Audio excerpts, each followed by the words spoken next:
graphing using vertex and x-intercept and y-intercept. So this is a big part of graphing, but it's not, is it the last? Yeah, it's the last 3 questions. It'll probably take 2 or 3 videos because these questions are really, really long to do.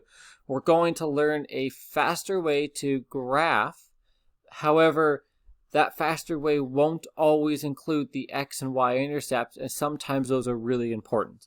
So we're going to learn to graph 2 ways. This is way number 1. So this is how to graph using the vertex, which I can't highlight apparently, vertex, the x-intercept, which maybe I'll use a different highlighter if I can actually do anything, and a y-intercept. So we're graphing every graph with those points. And we'll go through how to do that. First, in order to do the vertex, you have to complete the square. So, I was telling you before in the previous video, I'm not going to write down all of the steps, but I will try to write down a little bit. I just want to give myself a small bit more room. So I'm going to create a square. That's always how you start it. I'm going to create a square. So you see I've squared it. And this square is going to take the number and cut it in half. So 6 divided by 2 is 3. So I'm going to make that a positive 3.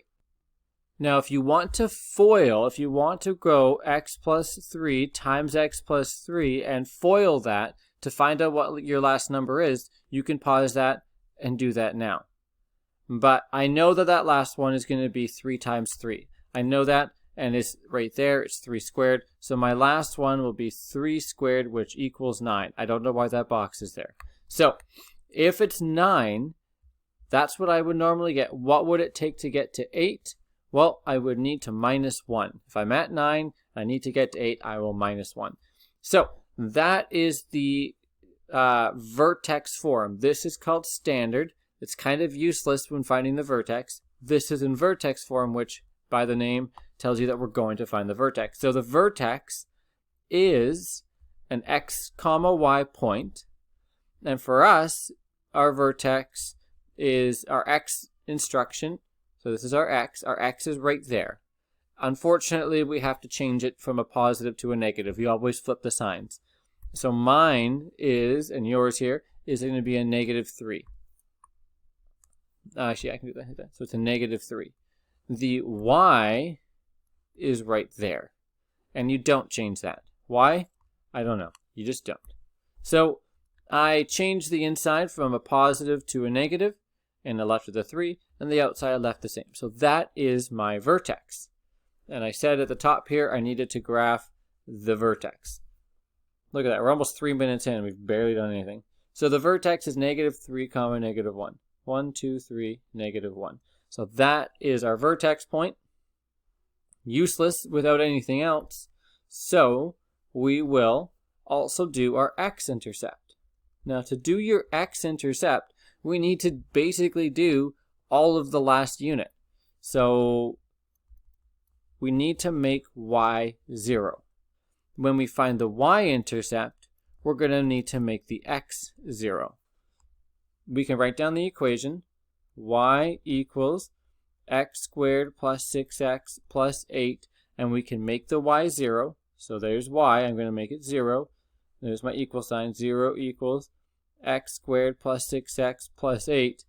Then you're going to need to factor that. X and x. What multiplies to 8? Well, 8, 1, and 4, and 2. So I'm going to do 2 and 4.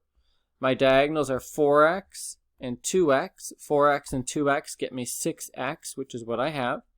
So I have an x plus 2 and an x plus 4. And I'm running out of space like I always do. So you're going to have to split those up. So you can have x plus 2 is equal to 0, or x plus 4 is equal to 0. So that was what we did in our last unit. I'm not going to explain it any more than that.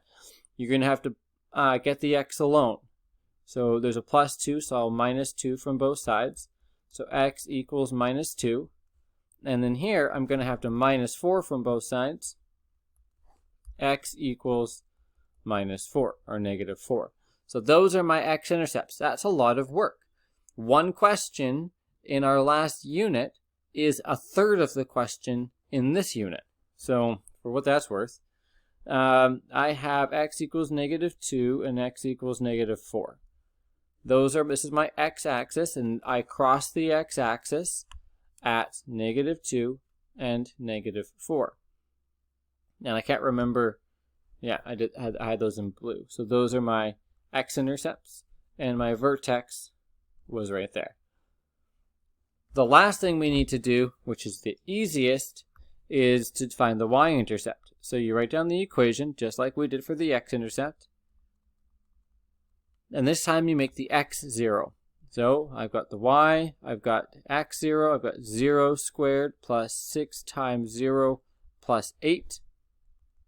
0 squared is 0, so I don't need to write it. 6 times 0 is 0, so I don't need to write it. All I have is y equals 8. And now y is alone. Therefore, I cross the y-axis at 8. So I'll go all the way up here to 8. That is my y-intercept.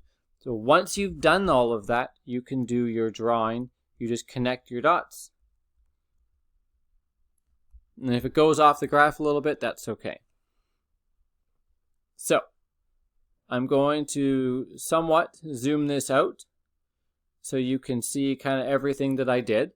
However, the notes provide, as they always do, a clear example, well, in almost every single way. It's just drawn nicer. The math is written nicer.